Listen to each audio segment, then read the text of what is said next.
সবচেয়ে বড় দুর্ভাগা ছিলেন কাজী নজরুল ইসলাম।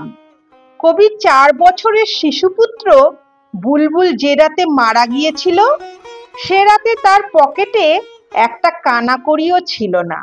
অথচ দাফন কাফন গাড়িতে করে নিয়ে নেওয়া আর গোরস্থানে জমি কেনার জন্য দরকার 150 টাকা।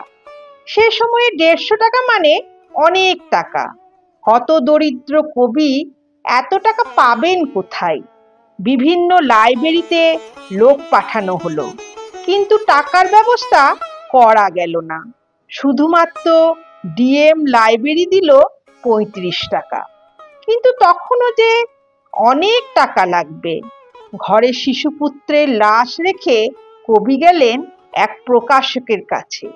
নিষ্ঠুর প্রকাশক শর্ত দিলেন, এই মুহূর্তে কবিতা একটি লিখে দিতেই হবে, তারপর টাকা।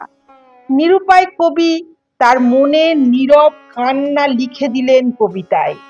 ঘুমিয়ে গেছে শান্ত হয়ে আমার গানের বুলবুলি, করুণ চোখে চেয়ে আছে সাঁঝের ঝরা ফুলগুলি।